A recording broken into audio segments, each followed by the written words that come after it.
Bilang, Dek. Pada mulanya Allah ciptakan langit dan bumi. Amin.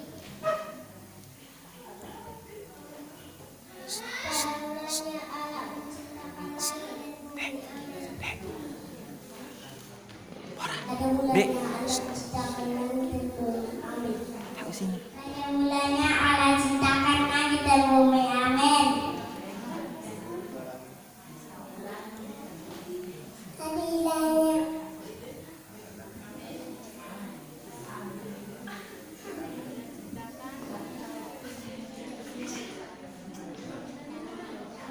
Allah ciptakan langit dan bumi. Amin. Pada mulanya Allah menciptakan langit dan bumi. Amin. Pada mulanya Allah menciptakan langit dan bumi. Amin.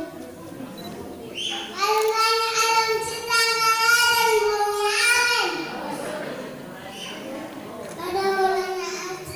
Pada mulanya Allah menciptakan langit dan bumi. Amin.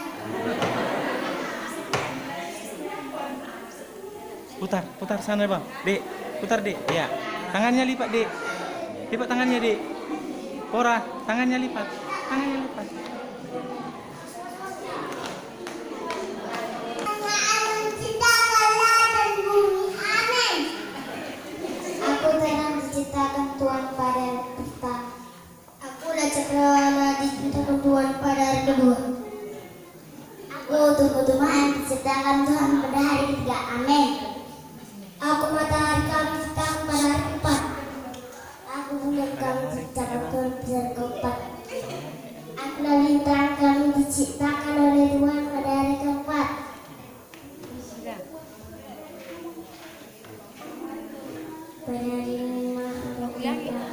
Pada hari lima Allah ciptakan atau laut dan bodoh. Pada hari ke-6. Pada hari ke-6. Pada hari enam Allah ciptakan ternak dan manusia. Amin. Pada hari enam Allah ciptakan ternak dan manusia. Amin.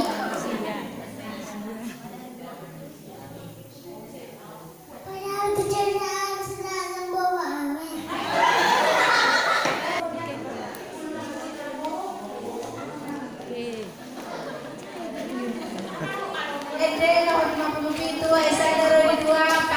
Marilah kita mendengarkan liturgi yang kedua. Bumi belum berbentuk dan kosong, gelap gulita menutupi samudera raya, dan roh Allah melayang di atas permukaan air. Tuhan melihat bahwa terang itu baik, lalu dipasangkannya lah terang itu dari gelap. Dan Allah menamai terang itu siang dan gelap itu malam, jadilah petang dan jadilah pagi, itulah hari pertama. Berfirmanlah Allah, jadilah cakrawala di tengah segala air untuk memisahkan air dengan air. Lalu Allah menamai cakrawala itu langit, jadilah petang dan jadilah pagi, itulah hari kedua. Lalu Allah menamai kirim itu darat, dan kumpullah air itu dinamanya laut. Benda penerang menjadi tanda yang menunjukkan masa-masa yang tepat dan hari-hari dan tahun-tahun. Maka Allah menjadikan kedua penerang yang besar, itu yakni yang lebih besar untuk menguasai siang dan yang besar untuk menguasai malam, dan menjadikan juga bintang-bintang. Berfirmanlah Allah, hendaklah dalam air berdiam makhluk yang hidup, dan hendaklah burung berterbangan di atas bumi melintasi cakrawala. Lalu Allah memberkati semua berbanyak, berkembang biaklah dan bertambah banyaklah, dan hendaklah burung-burung di bumi bertambah banyak. Jadilah pagi itulah hari. Berfirmanlah Allah, hendaklah bumi mengeluarkan segala jenis makhluk yang hidup, ternak dan binatang melata, dan segala jenis binatang liar. Dan jadilah demikian.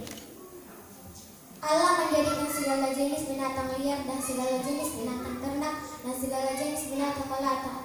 Allah melihat bahwa semuanya itu baik.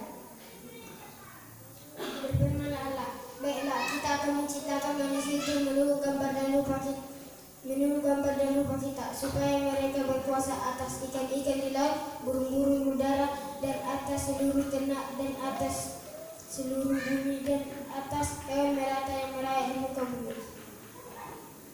Maka Allah menciptakan manusia manusia itu menurut gambarnya. Menurut gambarnya diciptakannya dia. Laki-laki dan perempuan diciptakannya mereka.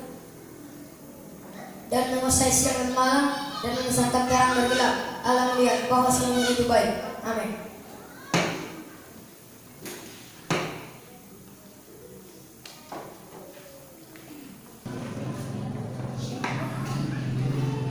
Lonceng Natal. Teng teng teng. Bunyi lonceng berdentang berkumandang di malam sunyi. Mengingatkan kami, mama, papa, adik, kakak, mengingatkan kami hari ini Yesus Raja dan telah lahir. Amin.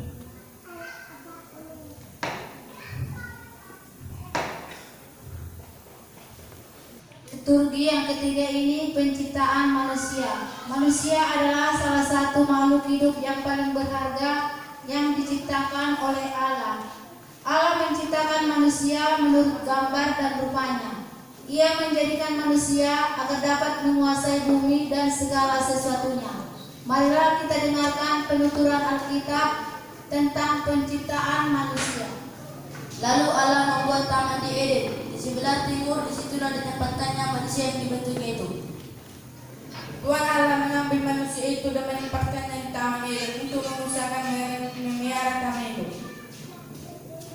Lalu Tuhan Allah memberi perintah ini kepada manusia. Semua pohon dalam taman ini boleh memakan, tetapi pohon pengetahuan yang baik dan jahat itu jangan kau makan. Buahnya sebab pada hari kau makannya pastilah kau mati. Lalu Tuhan Allah membuat manusia itu tidur nyenyak. Ketika dia tidur, Tuhan Allah mengambil salah satu rusuk padanya, lalu menutup tempat itu dengan daging. Dan dari tulang-tulang yang Tuhan Allah ambil dari manusia itu, dibawanya lah seorang perempuan dan dibawanya lah kepada manusia itu. Tulang rusuk yang Tuhan Allah ambil dari manusia itu, dibuatnya seorang perempuan dan dibawanya kepada manusia itu. Lalu berkatalah manusia itu, inilah dia tulang dari tulangku dan daging dari dagingku, dan ia dinamai perempuan itu, sebab ia diambil dari laki-laki. Tuhan Allah berfirman, tidak baik kalau manusia itu seorang diri saja. Aku akan menjadikan penolong baginya yang sepadan dengan dia. Sebab itu seorang laki-laki akan meninggalkan ayah dan ibunya dan akan bersatu dengan istrinya, maka keduanya pun menjadi satu daging. Amin.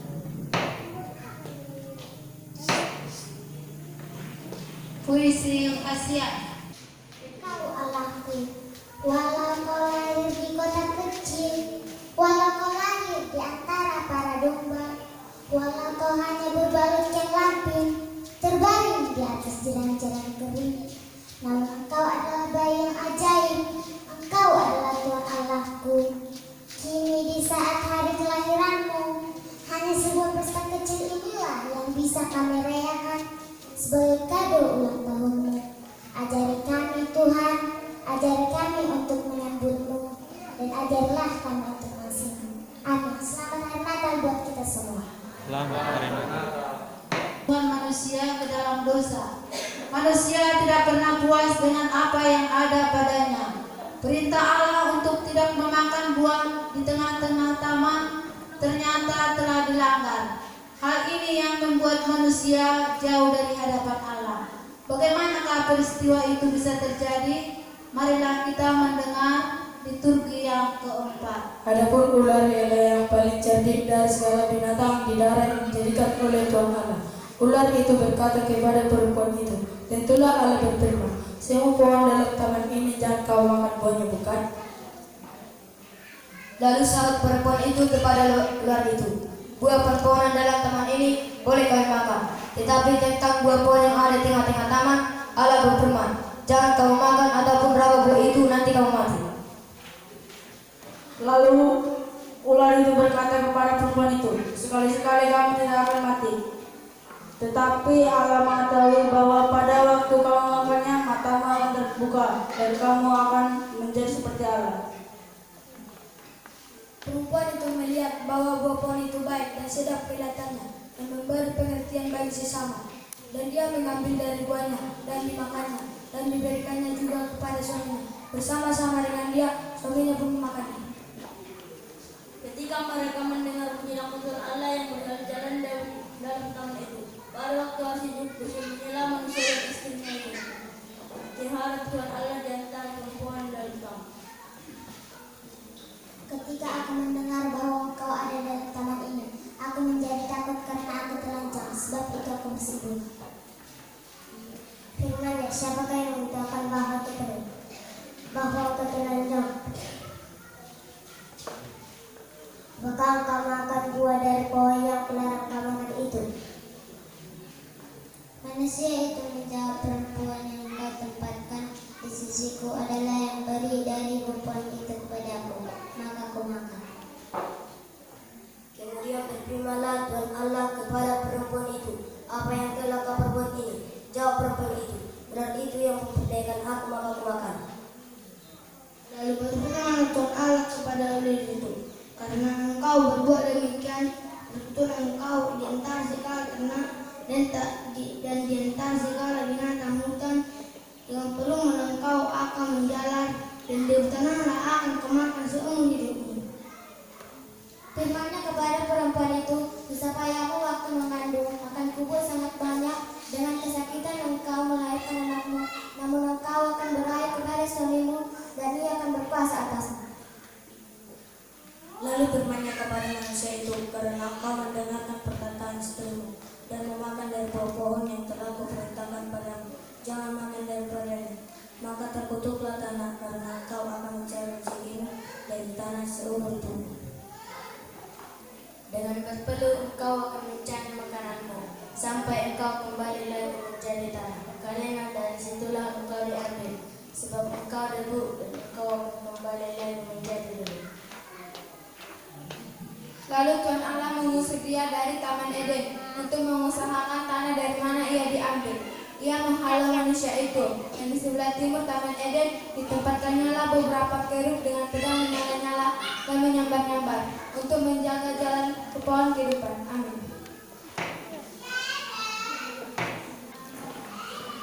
Kor Kumanina, kelahiran Yesus. Janji keselamatan yang telah Allah berikan kini disempurnakan. Bumi yang masih didiami oleh kegelapan segera melihat terang. Siapakah Raja keselamatan yang dijanjikan oleh Allah itu? Marilah kita mendengar liturgi yang kelima. Pada mulanya Allah berfirman, firman itu bersama-sama dengan Allah, dan firman itu adalah Allah. Setelah pada mulanya bersama-sama dengan Allah, segala sesuatu dijadikan Dia, dan tanpa Dia tidak ada satupun yang terjadi dari segala yang telah terjadi. Dalam Dia ada hidup, dan hidup itu adalah terang manusia. Terang itu bercahaya di dalam kegelapan, dan kegelapan itu tidak menguasainya. Kata malaikat itu kepadanya, jangan takut, hai Maria, sebab engkau beroleh kasih di hadapan Allah. Dalam bulan ke-6, Allah menyuruh malaikat Gabriel pergi ke kota di Galilea yang bernama Nazareth. Ada seorang perawan itu yang bernama Yusuf dari keluarga Daud, nama perawan itu Maria. Ketika malaikat itu masuk ke rumah Maria, ia berkata, salam hai engkau yang dikaruniai Tuhan. Engkau Maria, terkejut mendengar perkataan malaikat itu, lalu bertanya di dalam hatinya, apakah arti salam itu? Kata malaikat itu kepadanya, jangan takut Maria, sebab engkau akan mengandung dan akan melahirkan anak laki-laki, dan hendaklah engkau menamai dia Yesus. Kelahiran Yesus Kristus adalah sebagai berikut. Pada waktu Maria ibunya bertunangan dengan Yusuf, ternyata ia sedang mengandung daripada Roh Kudus sebelum mereka hidup sebagai suami istri. Kata Maria kepada malaikat itu, bagaimana hal ini terjadi? Karena aku belum bersuami. Jawab malaikat itu kepadanya, Roh Kudus akan turun atasmu. Kuasa Allah yang Maha Tinggi akan menaungi engkau, sebab anak akan keluarkan itu akan disebut kudus anak Allah. Pada waktu itu, Kaisar Agustus mengeluarkan satu perintah, menyuruh mendaftarkan seluruh orang di seluruh dunia. Inilah pendaftaran yang pertama kali diadakan suatu Cornelius menjadi wali negeri di Syria. Demikian juga Yesus dari kota Nazaret di Galilea ke Yudea ke kota Daud yang bernama Bethlehem, karena ia berasal dari keluarga keturunan Daud. mereka di situ tibalah waktunya bagi Maria untuk bersalin, dan ia melahirkan seorang anak laki-laki, anaknya yang sulung, lalu dibungkuskan dengan lampin, lalu dibaringkan di dalam palungan karena tidak ada tempat bagi mereka di rumah penginapan.